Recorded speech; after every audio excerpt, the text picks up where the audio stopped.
Welcome you all. In this session, let us discuss about static relays and numerical relays. So, in a static relay, the comparison or measurement of the electrical quantities is usually performed by a static circuit. So, this static circuit, it gives an output signal for the tripping of a circuit breaker. So, most of the times the static relays include a DC polarized relay which act as a slave relay. So, the slave relay is nothing but an output device and it does not perform any main function of either comparison or measurement. What it does is it just closes the contacts. So, why it is used then? It is used only because of its low cost. So, in case you have a fully static relay, a thyristor thyristor is used in the place of electromagnetic type slave relay. So, the electromechanical type relay which is used as a slave relay, it provides a number of output contacts at low cost. So, the static relay, it uses either semiconductor diodes, transistors, Zener diodes, thyristors, logic gates. So, now we have ICs in the place of transistors. So, which is more reliable as well as compact as compared to the conventional transistors. So, before the evolution of static relays, induction cup type relays were used, which was nothing but a conventional type. So, when overcurrent relays are required, induction disc relays are used usually throughout the world. But later on, the static relays replaced those electromagnetic or electromechanical type relays. So, we have few advantages as well as disadvantages of the static relay when compared to the conventional relay, that is electromechanical type relays. So, first advantages, this burden on the CTs and VTs will be low. So, that the static relays will consume less power and they can draw the power from the auxiliary DC supply. Next is whenever the fault is detected, the response is very fast if it is a static relay, and the life of that particular relay is also long, and it has a high resistance to shock and vibration.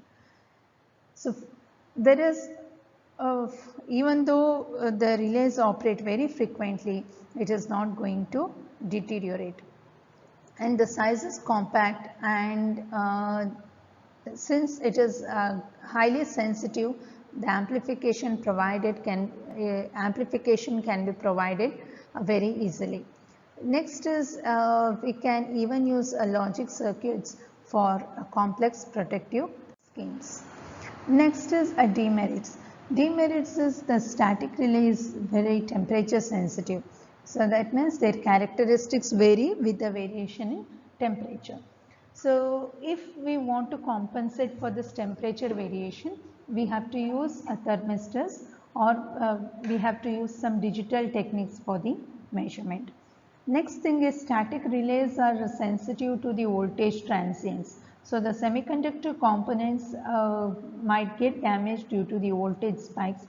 So, we have to use either filters or we have to provide shielding so that it protects against the voltage spikes.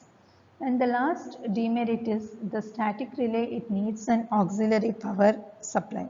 So, this can be anyway supplied if given with the help of a battery or a stabilized power supply.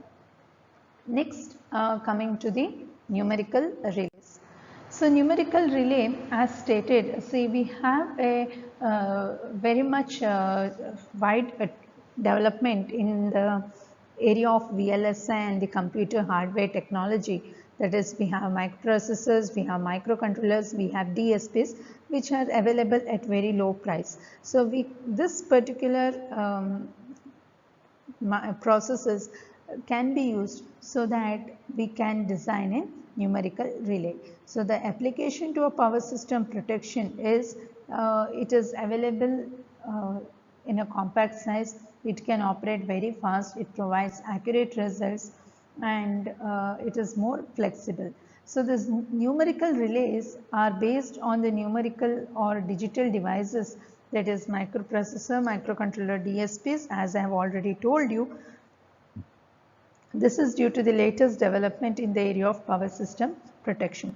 So in these relays, the analog current and the voltage, so you can see the current and the voltage, they are conditioned, they are monitored through the transducers. Transducers is CTs and VTs, current transformer and voltage transformer.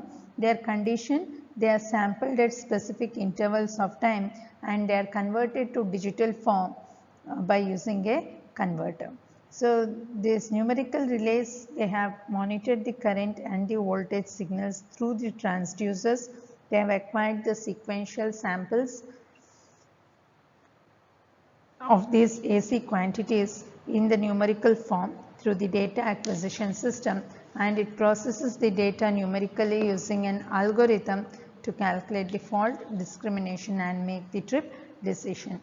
So with at present microcontroller and microprocessor based numerical relays are widely used.